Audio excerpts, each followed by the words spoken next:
আসলে কিন্তু ভালো করে চেপে ধরবি। ওই তো এসে গেছে। আরে এই ছেলের বোধহয় আবির ডাক্তার। এই তোর নাম আবির? আমার নাম জানার জন্য মাঝরাতে আমার বাড়ির সামনে ধর্ণা দিয়ে বসে আছেন। কবিতা আর অজয় কোথায়? আরে বাবা, কে কবিতা কে অজয়? কেন মাঝরাতে আমার মটকাটা গরম করছেন বলুন তো? আর আমি কারো ঠেকা নিয়ে রাখিনি, ঠিক আছে? যা জিজ্ঞাসা করছি তার ঠিক ঠিক জবাব দে। তুই আর অজয় একসঙ্গে পড়াশোনা করতিস না?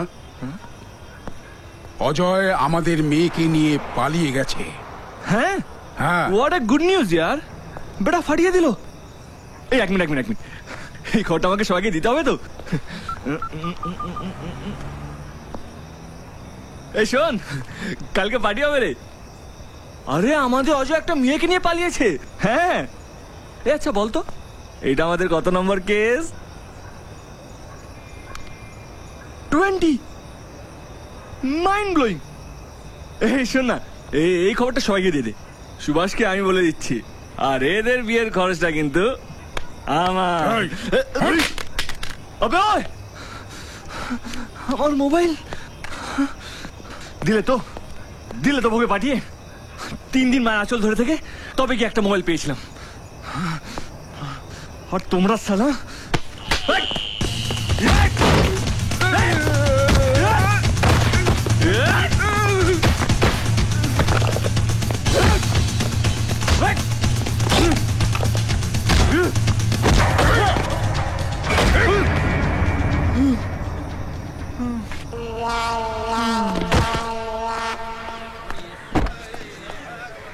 এই ওঠ।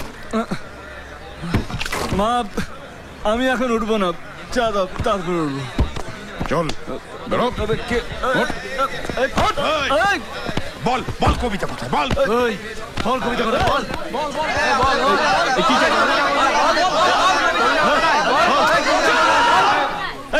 কি প্রবলেম তোমাদের?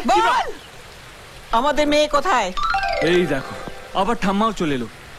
ও ঠাম্মা, কার মেয়ের কথা বলছো তুমি? আবে ওই গায়ে দিলি কেন? তোর বাড়ির সামনে এসছি বলে যাইছে তাই করবি না?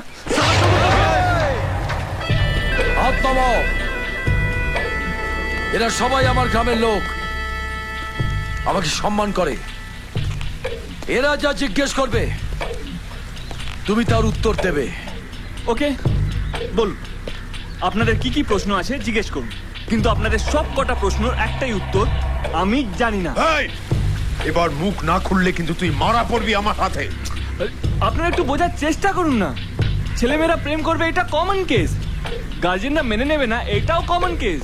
এর মধ্যে কারো প্রেম চটকে যায়, আর যার বুকে পাঠা আছে তারা মেয়ে নিয়ে পালায়, কমন কেস। আপনারা কেন শুধু এটাকে নিয়ে ক্যাচাল করছেন?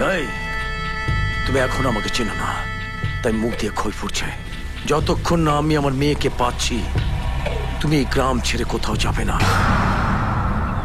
ছোট, ওদিকে খেয়াল রাখবি। হ্যাঁ, ঘুমিয়ে পড়বি না। আচ্ছা। কতদিন পর দেখা।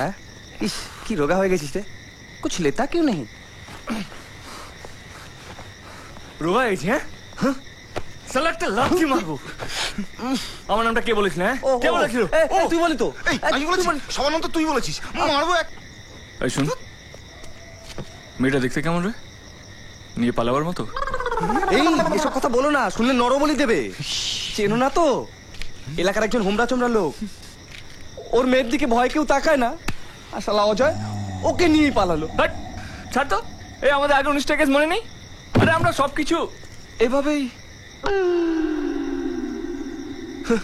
এই আবে ওই কি এটা কোথা থেকে এসছে? আরে রং নাম্বার, বললাম আমাদের সুভাষের কথা, তুলে আনলো এটাকে।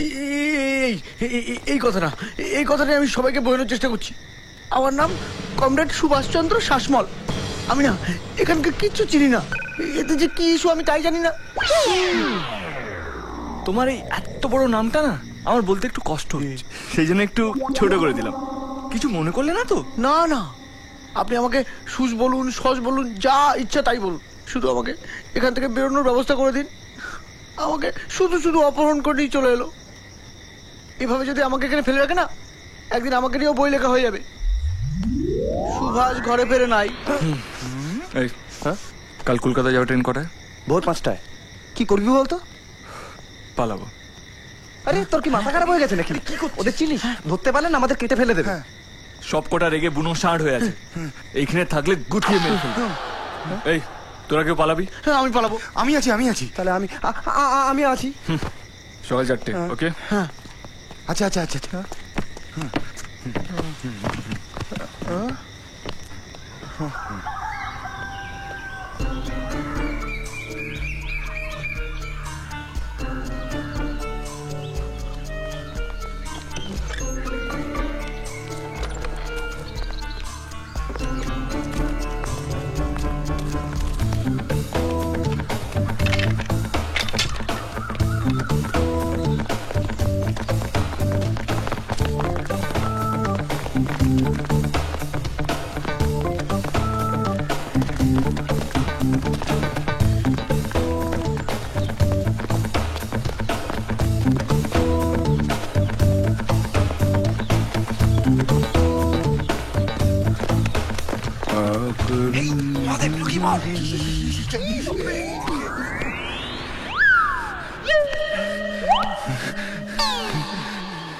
এই শোন, আমরা আবার এই গ্রামে ফিরে আসছি।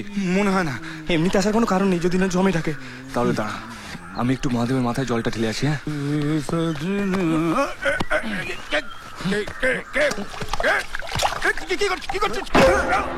কি রে, তো মহাদেবের মাথায় জল ঢালবে বলেছিল, এ তো বেল ফাটাচ্ছি রে।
ট্রেন চলে যাচ্ছে, ট্রেন চলে যাচ্ছে।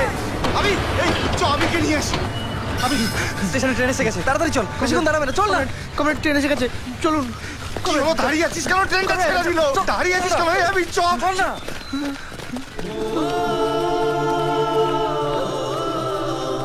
কমরেড, এখন আমাদের কি পজিশন? যাওয়ার কথা নিজের বাড়ি, যেতে হবে জমির বাড়ি।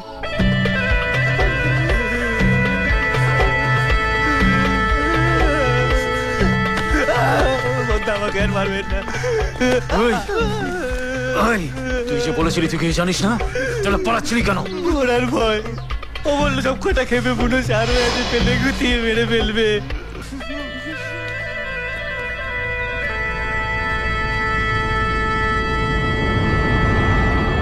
গত 22 বছর কেউ আমাকে রাখতে দেখেনি। আর সেটা দেখার দুঃসাহস তুমি দেখিও না। আমি যদি জানতে পারি এর সঙ্গে তোমরা যুক্ত নও, তাহলে আমি নিজে তোমাদের বাড়ি পাঠাবার ব্যবস্থা করব। আর যদি পালাবা না, আমি কোথাও পালাবো না।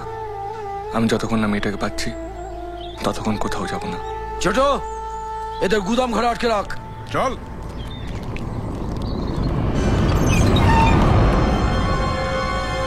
এই,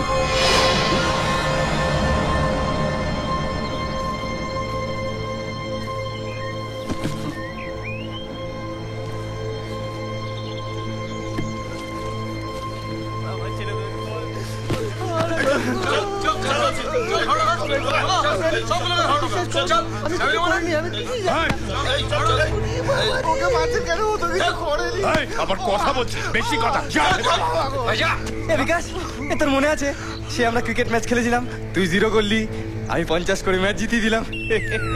ও আবার পিচ চাপড়ে দিয়েছিল।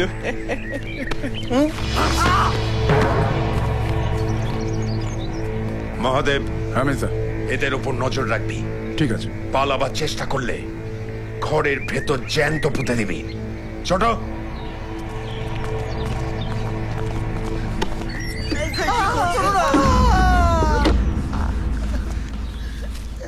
তোর ভাল লাগছে না? কোথায় ভাবলাম যে বাড়িতে একটু বেশি করে ভাত খাবো দুপুরবেলা, তা না। নাও এখানে বসে বসে গুরু চাপ চিবো। আর একটু হলে ট্রেনটা ধরে ফেলতাম। হ্যাঁ, তারপর তোদের মেয়েকে তোরা খোঁজ, সব তোর জন্য হলো। এই তুই হঠাৎ করে ফুল স্টপ হয়ে গেলি কেন রে? একটা মেয়েকে রেখে যেন স্বপ্নের মতো, ওকে দেখে আমি সব ভুলে গেলাম। এই আবির, এই শোন, দেখ একটা মেয়ে নিয়ে কিন্তু আমরা হিমশিম খাচ্ছি। হ্যাঁ, মরতে বসেছি। কে মেয়েটা? জানি না, বোধহয় ভগবান ওর জন্যই আমাকে এই গ্রামে পাঠিয়েছে। ধুৎ! ওই মেয়েটাকে আমায় খুঁজে বের করতেই হবে। শালা তুই নিজেও মরবি, আমাদেরও মারবি, আমি শিওর। কর্কট লগ্নে ওর আর অজয়ের সঙ্গে আমার বন্ধুত্ব হয়েছিল। কমরেড, কর্কট লগ্নে বন্ধুত্ব হলে কি হয়? ভোগে যায়। তুমি কি তোমার মাথা কেউ না? হ্যাঁ, তাহলে আমাদের এখন কি পজিশন? আমরা এখন আইসিইউতে আছি। এরপর বাড়ির লোক চিৎকার চেঁচামেচি কান্নাকাটি শুরু করবে আমাদের জন্য। হাত পা বেঁধে দরকার হলে হাত পা কেটে নুন ঘষে দাও সেখানে।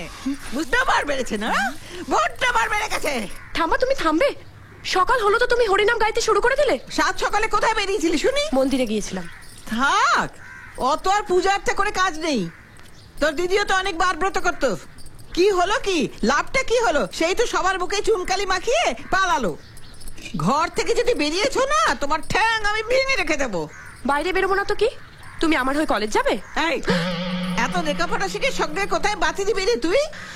এই নীলুকে আমি পই পই করে বলেছিলাম, দেখ মেয়েদের অত লেখাপড়া শেখাসনি, ভালো না, নজর লাগে। শুনলো আমার কথা? শুনলো? পায়ে দড়ি দিয়ে বেঁধে রাখো মেয়েকে। অত উড়ু উড়ু মন ভালো নয়। যখন যা চেয়েছিস তাই দিয়েছি তোদের।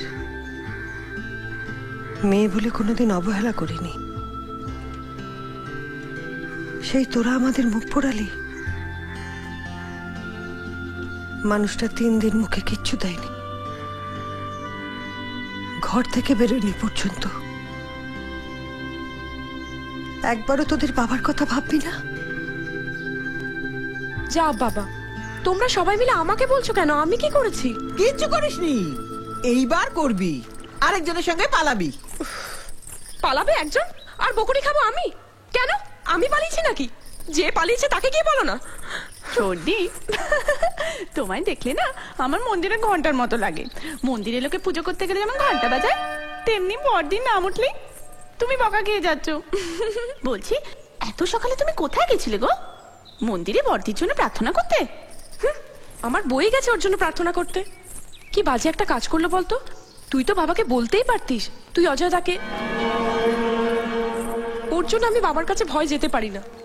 আমি ভগবানের কাছে প্রার্থনা করেছি যাতে ওরা তাড়াতাড়ি ধরা পড়ে আর এই বাড়িটাতেও শান্তি ফিরে আসে।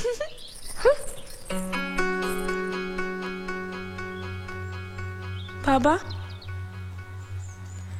তুমি আর আমার সঙ্গে ভালো করে কথা বলছো না, আর ডাকছো না আমাকে।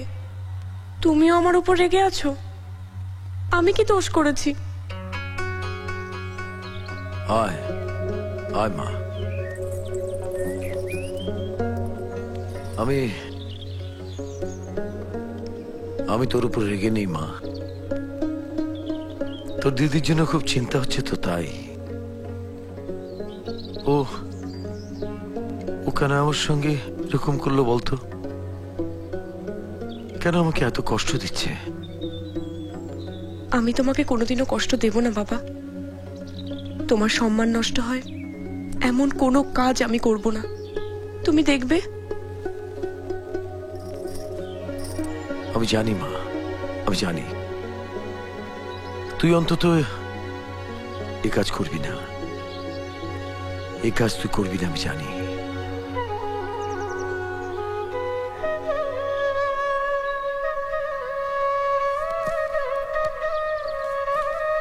ওই তোর কি ব্যাপার বলতো?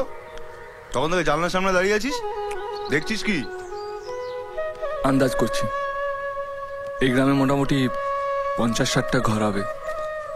সেই মেয়েটাকে খুঁজে বের করতে খুব একটা অসুবিধা হবে না। দেখ তোর সামনে চালাকাট পড়ে আছে, আর ডান দিকে তাকা শ্মশান। তোকেও না ওদের পুড়িয়ে দিতে খুব একটা অসুবিধা হবে না, বুঝলি? কমরেড, এরকম নৈরাশ্যজনক কথাবার্তা বলবেন না, এটা দলের মনোবল নষ্ট হয়।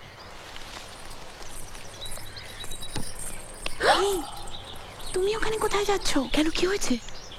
আরে ভিতরে অনেকগুলো আইবুড়ো ছেলে আছে, ওদের চোখের দিকে তাকিও না, প্রেমে পড়ে যাবে। বর্দি তো জানতো না, তাই পা পিছলে গেছে।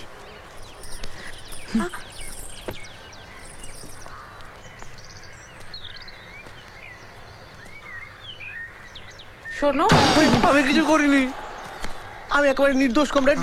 আমি তো কিছুই জানি না। আমার মেয়েরা কখনো আমার কাছে কিছু লুকোয়নি, সব বলতো আমাকে। জানি না কিসের ভয় এটা আমাকে লুকিয়েছে। আমার স্বামীকে বলতে যদি তোমরা ভয় পাও, আমাকে বলো ওরা কোথায়। আমি কথা দিচ্ছি, তোমাদের কারো কথা আমি বলবো না। আমি তোমাদের কাছে হাত জোড় করছি, বলো ওরা কোথায়। উফ মা, ওরকম হাত জোড় করে বলে ওরা তোমার কথা কেউ শুনবে? সবকটা এক গোয়ালের গরু। মেয়ে কারোর সঙ্গে পালিয়ে গেলে মায়ের যে কি অবস্থা হয় সেটা তোমরা বুঝবে না। তোমরা আমার মেয়েকে ফিরিয়ে এনে দাও বাবা। বিশ্বাস করুন, আমরা কিছু চাই না।